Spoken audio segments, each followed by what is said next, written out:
Izzatnagar rail कारखाना में आयोजित एनी रेलवे मजदूर यूनियन के कार्यकर्ता सम्मेलन में कर्मचारियों के अधिकारों और लंबित मांगों को लेकर बड़ा मंथन हुआ। यूनियन नेताओं ने सरकार और रेलवे प्रशासन से कई अहम मुद्दों पर जल्द फैसला लेने की मांग की। बरेली के इज्जतनगर कारखाना परिसर में शनिवार को एनी रेलवे मजदूर यूनियन यानी नरमू का भव्य कार्यकर्ता सम्मेलन आयोजित किया गया। सम्मेलन में यूनियन के महामंत्री बसंत चतुर्वेदी और कार्यवाहक अध्यक्ष बीएन सिंह मुख्य अतिथि के रूप में शामिल हुए। कार्यक्रम की अध्यक्षता अनुराग शुक्ला ने की।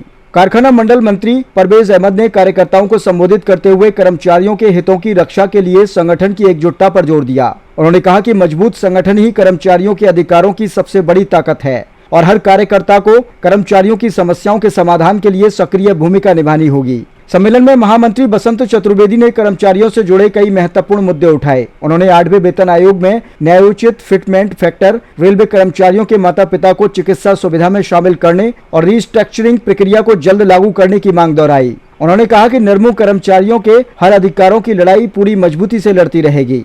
कार्यवाहक अध्यक्ष बीएन सिंह ने भी संगठन की एकता और सक्रियता पर बल देते हुए कहा कि कर्मचारियों के अधिकारों और सुविधाओं की रक्षा के लिए सभी को मिलकर संघर्ष करना होगा। सम्मेलन में बड़ी संख्या में यूनियन पदाधिकारी, डेलीगेट और कर्मचारी मौजूद रहे। संगठन को और अधिक मजबूत बनाने का संकल्प लिया गया। इज्जतनगर में आयोजित इस सम्मेलन के जरिए रेलवे कर्मचारियों की लंबित मांगों को एक बार फिर प्रमुखता से उठाया गया है। अब कर्मचारियों की नजर रेलवे प्रशासन और केंद्र सरकार के अगले कदम पर टिकी है कि इन मांगों पर कब तक निर्णय लिया जाता है। एक all India retired railway employees federation जो पहला फेडरेशन है जिसको रेलवे से मान्यता, रेलवे बोर्ड से मान्यता मिली है और वो रेलवे बोर्ड से उसको हम लोगों ने रजिस्टर्ड करा करके अपडेट करा दिया और वो पहला रिटायर्ड कर्मचारियों का फेडरेशन है जो रेलवे बोर्ड से मान्यता मिला। इसी के साथ मैं सभी युवा साथियों को हार्दिक बधाई और शुभकामनाएं देता हूं। मित्रों, आज श्रम आंदोलन बहुत कठिन दौर से गुजर रहा है। मैं जानता भैया जरा वर्तमान श्रम आंदोलन है, जिस तरह से श्रमिकों के ऊपर कुठाराघात हो रहा है, नए श्रम कानून 39 श्रम कानूनों को हटा करके 4 नए श्रम कोड बना दिए गए और उन 4 श्रम कोडों के माध्यम से जितने भी मजदूरों के हक हुकूक को है उनको सरकार छीनने के लिए प्रतिबद्ध है।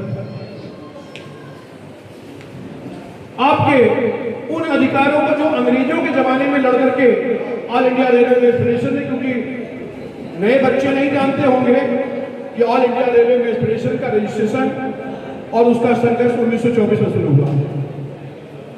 100 वर्ष हम लोगों ने शताब्दी वर्ष में अभी पिछले 2024 में मनाने का काम किया। दिल्ली में बहुत बड़ा भव्य आयोजन हुआ जिसमें तमाम रेल मंत्री और देश के तमाम प्रबुद्ध लोग वहां उपस्थित हुए। तो ये 100 वर्षों का जो सफर है वो यूं ही नहीं रहा। हिंदुस्तान का कोई ऐसा संगठन नहीं जिसने बलिदान देकर के, त्याग करके और अपनी कुर्बानी देकर के मजदूरों के हक हुकूक की लड़ाई लड़ी हो और उनको दिलवाने का काम किया।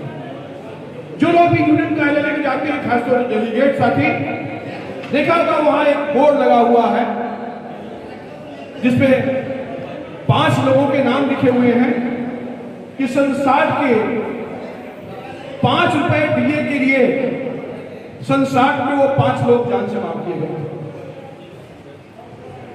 आपको सोचने पे विवश होना पड़ेगा और जरूर सोचना चाहिए कि ऐसी क्या परिस्थिति थी। संसार से पहले किसी को डीए नहीं मिलता है। ये महंगाई भत्ता नाम की कोई चीज नहीं थी। आपके अपने साथियों ने कुर्बानियां दी। ऑल इंडिया रेलवे फेडरेशन के 5 कामरेड गोलियों से शहीद कर दिए गए और उसके बाद संघर्ष हुआ और आपको डीए मिलने शुरू हुआ। पहले डीए पैसे के 25 रुपया, 10 रुपया, 5 रुपया और वर्ग के हिसाब से मिलता था, कोई परसेंटेज फिक्स नहीं था। अधिकारी जो थे डीआर उनको ज्यादा मिलता था, हम लोगों को मिलता था। बाद में हम लोगों ने संघर्ष किया और उसे परसेंटेज बेस कराया कि 3% सबको मिलेगा।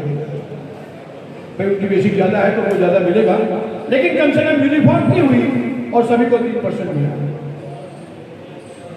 आपके कार्य के घंटे निर्धारित नहीं थे। इसी वर्कशॉप में जो लोग आते थे उनके आने का समय तो था लेकिन जाने का समय नहीं था। और ये HOR लागू करवाने का काम, उसके लिए संघर्ष हुआ, 7 लोग जान से मारे गए। ये तमाम जो भत्ते आज आपको मिल रहे हैं, चाहे वो इंसेंटिव के रूप में मिल रहे हो, चाहे PA के रूप में मिल रहे हो, कहां से आएंगे? कभी 5 मिनट बैठ के सोचना कि क्या ये सरकारें ऐसी रही हैं जिन्होंने सब कुछ अपने आप आपको थाली में परोस करके दे दिया कि तुम लोग खा लो? इन सब चीजों के लिए संघर्ष हुआ, और वो संघर्ष करने वाला केवल और केवल ऑल इंडिया रेलवे फेडरेशन है। सन 74 में 27 लोग ग्राम से हरा हुआ। केवल मांग क्या थी? बोनस। सेक्टर के किसी कर्मचारी को बोनस नहीं मिलता। 17 दिन तक रेलवे लाइन में जंग मैसी रिपोर्ट रेलवे कॉलोनी ये क्वार्टर नंबर 349 जी में रहता था। मेरे सामने वो हड़ताल हुई थी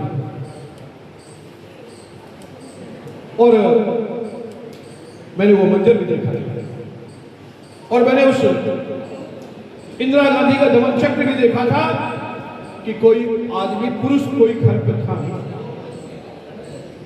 एक भी पुरुष कॉलोनी के अंदर दिखाई नहीं देता। छावनी बना दी गई थी पुलिस PAC की, तमाम तरीके फोर्सेस लगा दिए गए थे, यहां तक कि इंजन गाड़ी चलाने के लिए आर्मी बुला दी गई थी कि आर्मी से भी हम लोग इंजन चलाने का काम, गाड़ी चलाने का काम करेंगे। लेकिन वो एक सफल हड़ताल थी,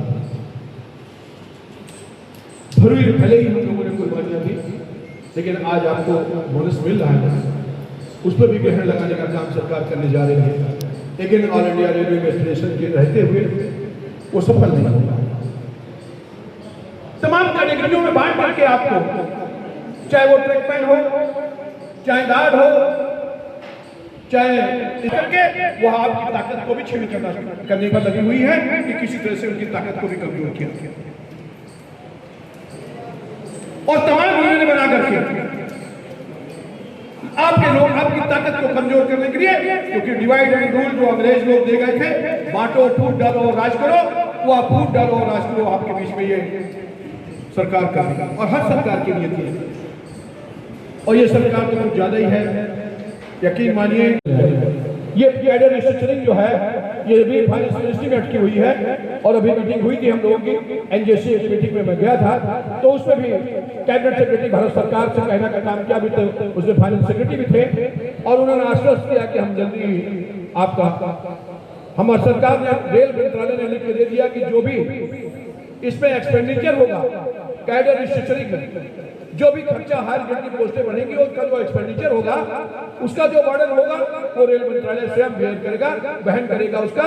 फाइनेंस मिनिस्ट्री से हम एक पैसा नहीं लेंगे, ये आश्वासन को लिखित रूप में मिल रहा। तो मेरे साथियों, इरादे जिनके ऊंचे और ऊंचा वक्त होता है, जमाने में उन्हीं का इंतहा भी सख्त होता है। तो हम लोग सख्त इंतहाओं से आज इतनी बड़ी भीड़, ये हमारे कार्यकर्ताओं की ताकत,